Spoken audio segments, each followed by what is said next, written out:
Hello guys, welcome to my YouTube channel. स्वागत है आप सबका स्टडी क्वेश्चन चैनल पे। आज हम 10th क्लास का लोकतांत्रिक राजनीति का पार्ट नंबर 3 जाति धर्म और लैंगिक मसले के क्वेश्चन आंसर्स करेंगे। ठीक है, इसकी व्याख्या हम पहले कर चुके हैं। व्याख्या का लिंक आपको डिस्क्रिप्शन में मिल जाएगा। और ये सारे क्वेश्चन आपके CBSE एग्जाम के पॉइंट ऑफ व्यू से बहुत ही इंपॉर्टेंट है। ठीक है, प्लीज़ लास्ट तक वीडियो को जरूर देखें। चलिए स्टार्ट करते हैं। पहला क्वेश्चन है कि जीवन के उन विभिन्न पहलुओं का जिक्र करें जिनमें भारत में स्त्रियों के साथ भेदभाव होता है या वे कमजोर स्थिति में होती हैं। तो आंसर है भारत में महिलाओं के साथ भेदभाव किया जाता है और निम्न तरीकों से वंचित किया जाता है। फर्स्ट पॉइंट है कि उन्हें पर्याप्त शिक्षा प्रदान नहीं की जाती है। इस प्रकार महिलाओं में साक्षर दर केवल 54% है। दूसरा, उनके द्वारा किया गया अधिकांश श्रम अवैतनिक है और जहां उन्हें काम के लिए भुगतान किया जाता है उन्हें पुरुषों की तुलना में कम वेतन मिलता है। थर्ड, अधिकांश परिवार लड़की की चाह के कारण देश के कई हिस्सों में कन्या भ्रूण हत्या का प्रचलन है।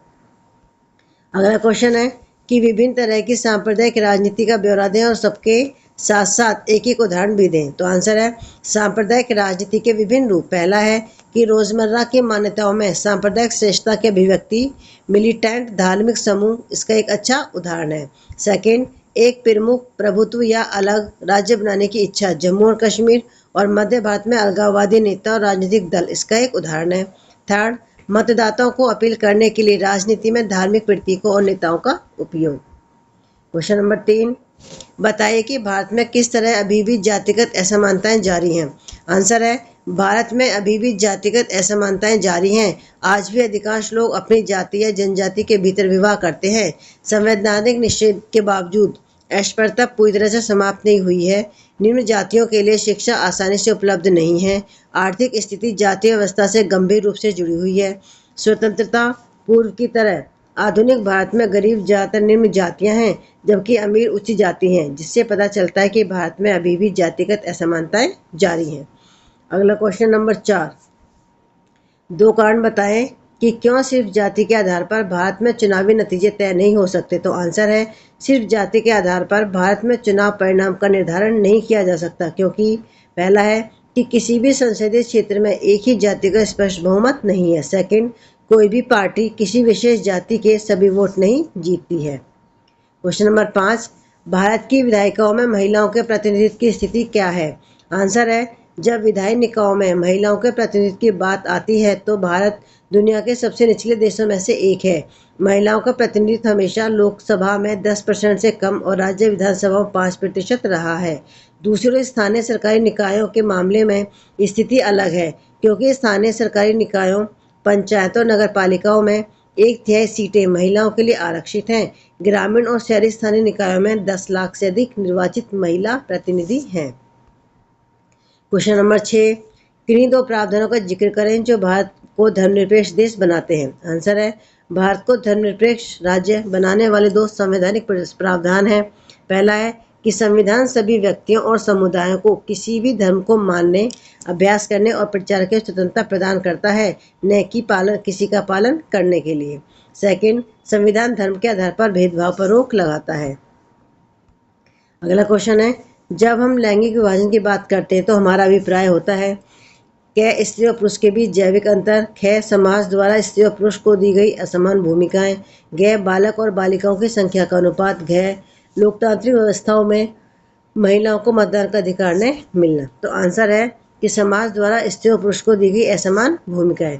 अगला क्वेश्चन है कि सामाजिक विभाजन की राजनीति के क्या परिणाम हो सकते हैं। तो आंसर है सामाजिक विभाजन की राजनीति के सकारात्मक और नकारात्मक परिणाम हो सकते हैं। सकारात्मक परिवार में यह लोगों को एकजुट कर सकता है और सामाजिक न्याय के लिए संघर्ष को बढ़ावा दे सकता है। नकारात्मक परिणाम में यह संघर्ष, हिंसा और अलगाव को जन्म दे सकता है। अगला क्वेश्चन है, लोकतंत्र में सामाजिक विभाजनों को कैसे प्रतिबंधित किया जा सकता है। उत्तर है लोकतंत्र में सामाजिक विभाजनों को प्रबंधित करने के लिए यह महत्वपूर्ण है कि सभी समूहों को समान अवसर और प्रतिनिधित्व प्रदान किया जाए और राजनीतिक नेता सामाजिक विभाजन को बढ़ावा देने के बजाय उन्हें कम करने का प्रयास करें। अगला क्वेश्चन, सामाजिक विभाजनों को कम करने के लिए क्या किया जा सकता है। आंसर है सामाजिक विभाजनों को कम करने के लिए यह महत्वपूर्ण है कि शिक्षा, स्वास्थ्य सेवाएं और अन्य सार्वजनिक सेवाओं तक सभी समान पहुंच हो। यह भी महत्वपूर्ण है कि राजनीतिक नेता सामाजिक न्याय और समानता को बढ़ावा दें। देखिए आपके MCQ है। पहला क्वेश्चन है कि पितृसत्तात्मक समाज का अर्थ होता है ए पुरुषों के प्रभुत्व वाला समाज, बी महिलाओं के प्रभुत्व वाला समाज, सी पुरुषों और महिलाओं के बीच समानता वाला समाज और डी उपरोक्त में से कोई नहीं। तो आंसर है पुरुषों के प्रभुत्व वाला जो समाज होता है उसको हम क्या बोलते हैं? पितृसत्तात्मक समाज। अगला क्वेश्चन है क्वेश्चन नंबर 2। निर्वाचित निकाय की किस प्रणाली में लगभग 1/3 सीटें महिलाओं के लिए आरक्षित हैं? ए लोकसभा, बी राज्यसभा, सी राज्य विधानसभा और डी पंचायत। तो आंसर है डी पंचायत। अगला क्वेश्चन नंबर 3। नारीवादी आंदोलन का मुख्य उद्देश्य है समाज में महिलाओं के लिए सर्वोच्च स्थान की मांग, समाज में महिलाओं के लिए बराबरी की मांग, सी समाज में महिलाओं के लिए विशेषाधिकारों की मांग या डी विधायिका में महिलाओं के लिए 50% सीटों के आरक्षण की मांग। तो आंसर है कि समाज में महिलाओं के लिए बराबरी की मांग। Question number 4। समान मजदूरी से संबंधित अधिनियम में कहा गया है ए समान काम के लिए समान वेतन, बी समान काम के लिए समान वेतन, सी असमान काम के लिए समान वेतन, डी उपरोक्त में से कोई नहीं। तो इसमें कि असमान काम के लिए समान वेतन। Question number 5। लिंग अनुपात की गणना की जाती है प्रति 1000 लड़कों पर लड़कियों की संख्या, बी प्रति 1000 शिशुओं पर लड़कों की संख्या, सी प्रति 1000 लड़कियों पर लड़कों की संख्या। तो आंसर डी, ए और बी दोनों। तो आंसर है प्रति 1000 लड़कों पर लड़कियों की संख्या। Question number 6। महिला आरक्षण विधेयक के द्वारा लोकसभा एवं राज्य विधानसभाओं में महिलाओं के लिए कितने प्रतिशत आरक्षण की मांग की गई है? ए 30%, बी 40%, सी 33%, डी 50%। तो आंसर है सी 33%। Question number 7। निम्नलिखित में से किसका मानना था कि राजनीति धर्म द्वारा स्थापित मूल्यों से निर्देशित होना चाहिए? ए लाला लाजपत राय, बी दादा भाई नौरोजी, सी ए ह्यूम या डी महात्मा गांधी। तो आंसर है डी महात्मा गांधी। संकल्पना कारण प्रश्न 8 से 11। पहला है कि क्वेश्चन नंबर 8 कि भारत की विधायिका में महिला प्रतिनिधियों का अनुपात बहुत ही कम है, कारण भारतीय समाज अभी भी पितृसत्तात्मक है। तो इसका आंसर ए होगा कि संकल्पना और कारण दोनों सत्य हैं, कारण संकल्पना की सही व्याख्या करता है। Question number 9। भारत एक धर्मनिरपेक्ष राज्य है, ये भी सही है। कारण है कि भारत में किसी भी धर्म को राज्य के धर्म के रूप में अंगीकार नहीं किया गया।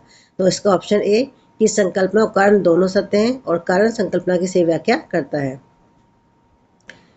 Question number 10। नीचे दो कथन संकल्पना और कारण दिए गए हैं, इन कथनों को पढ़कर नीचे दिए गए विकल्पों में से उत्तर चुनिए। देखिए क्वेश्चन नंबर 10 में संकल्पना दे रखी है कि भारत का संविधान सभी नागरिकों और समुदाय को किसी भी धर्म का पालन करने और प्रचार करने की आज़ादी देता है। कारण है कि समुदाय में समानता सुनिश्चित करने के लिए संविधान शासन को धार्मिक मामलों में दखल देने का अधिकार देता है। तो इसका ऑप्शन बी, यानी कि संकल्प और कारण दोनों सत्य है, लेकिन जो संकल्पना की जो व्याख्या है वो सही नहीं है। Question number 11। नीचे संकल्पना की भारत में अभी भी जातिगत असमानताएं जारी हैं, कारण भारत के संविधान में जातिगत असमानताओं को दूर करने के लिए कोई प्रावधान नहीं किया गया है। तो इसका आंसर है सी, यानी कि संकल्पना सही है लेकिन जो कारण है वो इसका गलत है। क्वेश्चन नंबर 12 कि सांप्रदायिक राजनीति इस धारणा पर आधारित है कि ए धर्म दूसरे से श्रेष्ठ है, बी विभिन्न धर्मों के लोग समान नागरिक के रूप में साथ रहें, सी कोई धर्मों के अनुयायी एक समुदाय बनाते हैं, डी एक धार्मिक समूह का प्रभुत्व बाकी धर्मों पर कायम करने में शासन की शक्ति का प्रयोग नहीं किया जा सकता। तो आंसर है ए, एक धर्म दूसरे श्रेष्ठ है। देखिए इसमें स्तंभ 1 को स्तंभ 2 से आपको मिलान करना है कि अधिकारों और अवसरों के मामले में स्त्री और पुरुष की बराबरी मानने वाला व्यक्ति, ठीक है, तो वो होगा आपका नारीवादी। फिर है धर्म को समुदाय का मुख्य आधार मानने वाला व्यक्ति, तो ये होगा आपका धर्मनिरपेक्ष। जाति को समुदाय का मुख्य आधार मानने वाला व्यक्ति होगा आपका जातिवादी। व्यक्तियों के बीच धार्मिक आस्था के आधार पर भेदभाव न करने वाला व्यक्ति होगा आपका सांप्रदायिक। ठीक है। भारतीय संविधान के बारे में इनमें से कौन सा कथन गलत है? ए, यह धर्म के आधार पर भेदभाव की मनाही करता है, यह एक धर्म को राष्ट्रीय धर्म बताता है, यह सभी लोगों को कोई भी धर्म मानने की आज़ादी देता है, या डी, किसी धार्मिक समुदाय में सभी नागरिकों को बराबरी का अधिकार देता है। तो आंसर है बी, यह एक धर्म को राष्ट्रीय धर्म बताता है। ये इसके बारे में गलत है। जो भारतीय संविधान है किसी को भी राष्ट्रीय धर्म नहीं बताता है, बल्कि भारतीय संविधान में सभी धर्मों को समानता दी गई है। ठीक है। देखिए सारे क्वेश्चन आपके एग्जाम के पॉइंट ऑफ व्यू से बहुत ही इंपॉर्टेंट थे। प्लीज़ जिन लोगों ने चैनल को सब्सक्राइब नहीं करा है चैनल को सब्सक्राइब करें, साथ में जो बेल आइकॉन है उसको भी दबाएं ताकि कोई नई वीडियो अपलोड हो तो आपको मिल जाए। ठीक है। तो आज की वीडियो में बस इतना ही। मिलते हैं आपसे नेक्स्ट वीडियो में। Thank you.